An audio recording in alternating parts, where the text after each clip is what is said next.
है, क्योंकि वृद्धावस्था में तो फिर इंद्रियां शिथिल हो जाती हैं, शरीर काम ही नहीं करता, उस समय क्या प्राप्त करेगा।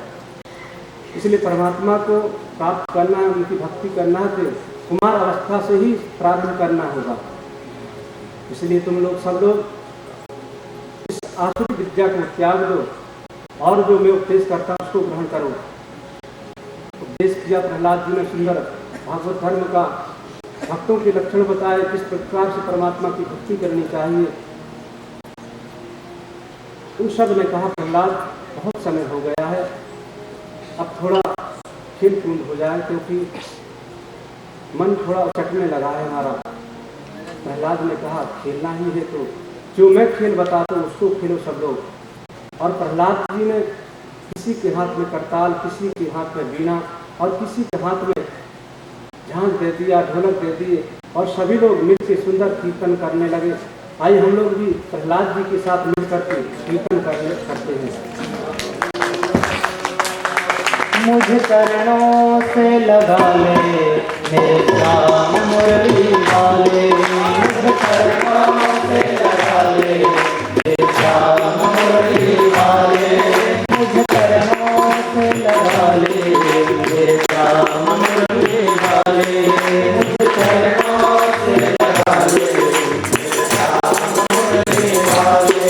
मेरी सांस सांस में तेरा, मेरी सांस सांस में तेरा, मेरे नाम मुरली वाले, मुझे चरणों से लगा ले मेरे श्याम मुरली वाले, मुझे चरणों से लगा ले मेरे श्याम मुरली वाले, मुझे चरणों से लगा ले मेरे श्याम मुरली वाले, चरणों से लगा ले मेरे श्याम मुरली वाले।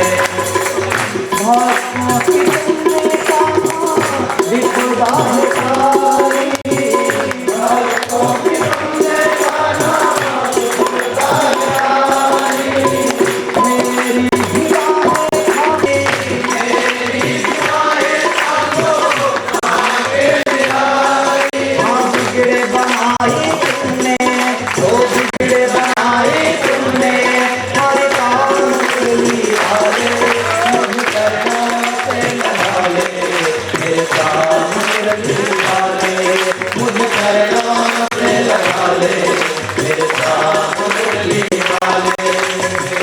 पतझड़ है मेरा जीवन बन के बहार आजा, पतझड़ है मेरा जीवन बन के बहार आजा, तुमने पुकार कान्हा बस एक बार आजा, तुमने पुकार कान्हा बस एक बार आजा।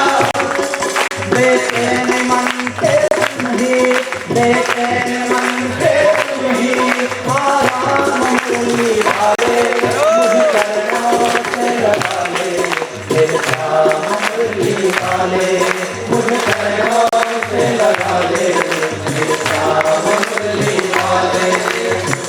तुम हो गया के सागर जन्मों में भूखाती, तुम हो गया के सागर जन्मों में भूखाती, दे दो जगह मुझे भी चरणों में रंग जगाती, दे दो जगह मुझे भी चरणों में रंग जगाती।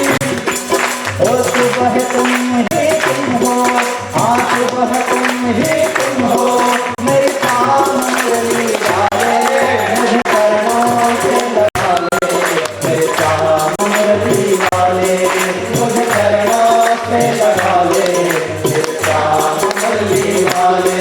मेरी सांस सांस में तेरा, मेरी सांस सांस में तेरा, मेरे नाम मुरली वाले, मुझे चरणों से लगा ले मेरे श्याम मुरली वाले, मुझे चरणों से लगा ले मेरे श्याम मुरली वाले, मुझे चरणों से लगा ले मेरे श्याम मुरली वाले, मुझे चरणों से लगा ले मेरे श्याम मुरली वाले।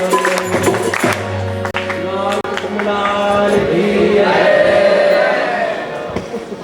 इधर सुंदर कीर्तन हो रहा था।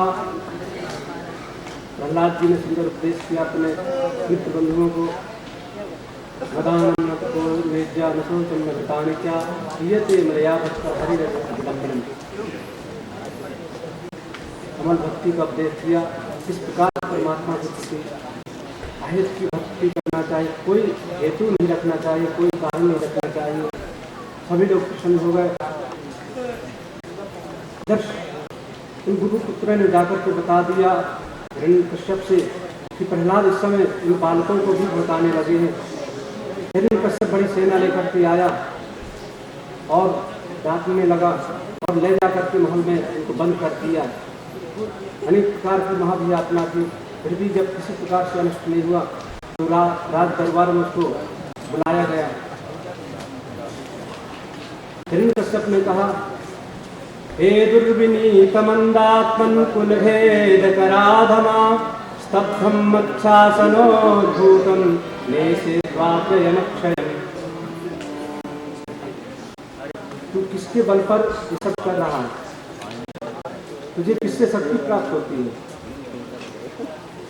इस प्रकार से जब प्रहलाद से हिरण्यकश्यप ने कहा तो हिरण्यकश्यप से प्रहलाद जी कहते हैं, न केवलम मे भवतश्च राजन् सवै बलां बलिनां च परेषां हरे वरे मे स्थिरजङ्घमाये ब्रह्मादयो येन वशं प्रणीता। पिताजी, न केवलम में भवतश्च राजन्, सिर्फ मेरे ही अंदर वे बल नहीं देते, शक्ति नहीं देते, वे सभी के अंदर बल देते हैं। आप में इन जितने भी यहाँ सैनिक खड़े सभी में वह बल प्रदान करते हैं। चराचर प्राणी जितने भी हैं सबको। प्रहलाद से हिरण्यकश्यप ने कहा, वो रहता कहाँ है? प्रहलाद ने कहा कि वो तो सबके अंदर है, मेरे अंदर भी हैं, आपके अंदर भी हैं, इन सैनिकों के अंदर भी हैं। हिरण्यकश्यप तुरंत घबरा गया, बोलता है मेरे अंदर भी है? बोले हाँ आपके अंदर भी है। हिरण्यकश्यप ने पूछा, इस स्तंभ में भी है, इस खंभे में भी है? प्रहलाद जी बोले हाँ, मुझे इस स्तंभ में, इस खंभे में भी प्रभु का दर्शन हो रहा है। क्रोध में आकर के बोलता है, ठीक है मैं देखता हूँ, और तलवार लेकर के उस खंभे के पास जाता है। सत्यम विधात्म भास्कम व्याप्तिम च भूति सुखिले चातुना अदृश्यता भूतरूपम स्तंभे सफायाम नमृगम नमानुषम। प्रभु उस स्तंभे से प्रकट हो गए नृसिंह भगवान। बोले नृसिंह भगवान स्तंभे से प्रकट हो गए और सभी लोगों ने दर्शन किया। उनका बड़ा विकराल स्वरूप था, गर्जन करने लगे। हिरण्यकश्यप ने देखा कि तो ना मनुष्य है ना तो कोई जानवर ही है, तो किस प्रकार का स्वरूप, ना मैंने पहले कभी इस प्रकार का स्वरूप देखा ही नहीं।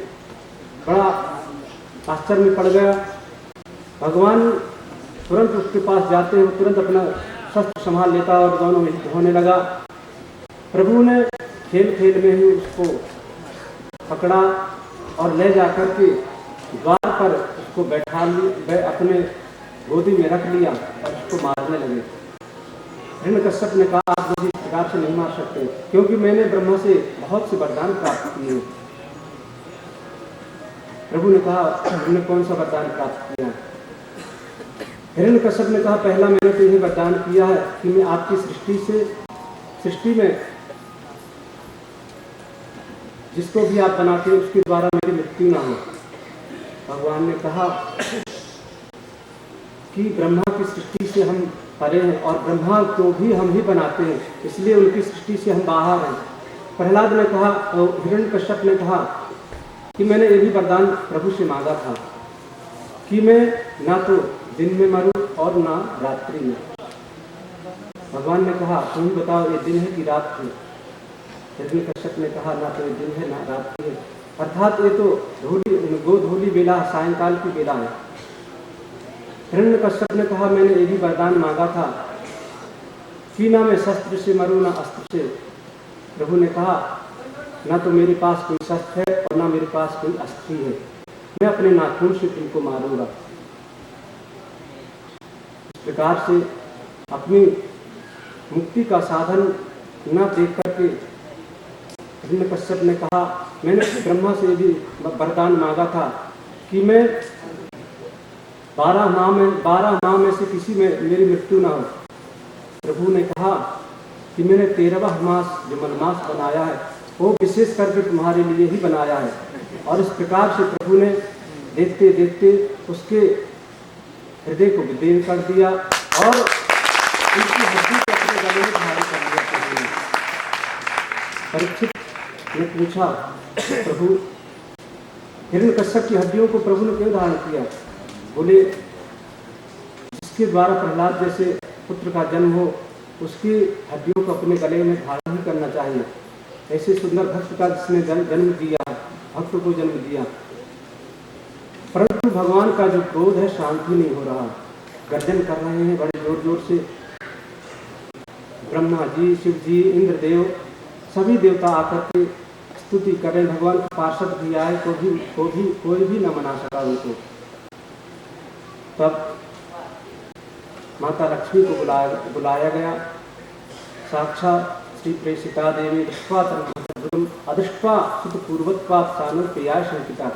माता लक्ष्मी आई और उन्होंने इस प्रकार का अधिष्ठास्त पूर्वत्वात् न तो पूर्व में कभी देखा था न सुना था इस प्रकार का दृष्ट्वा तन महतद्भुतम, ऐसा अद्भुत रूप। माता लक्ष्मी भय के मारे वहां से भाग गई और कोई भी उनको मना न सका। तो ब्रह्मा जी ने प्रहलाद जी को भेजा। प्रहलादं प्रेषयामास ब्रह्मावस्थितमन्तिके तात प्रशमयोपेहि सुपुत्रे कुपितं प्रभु। ब्रह्मा जी ने कहा, पुत्र तुम्हारे कारण प्रभु क्रोध किए हैं, तुम्हारे पिता के कारण तुम्हारा क्रोध किया उन्होंने, इसलिए तुम ही जाकर तुम उनको मना सकते हो। और किसी में इतनी सामर्थ्य क्षमता नहीं कि उनको मना सके। प्रहलाद जाते हैं, उनसे स्तुति करते हैं।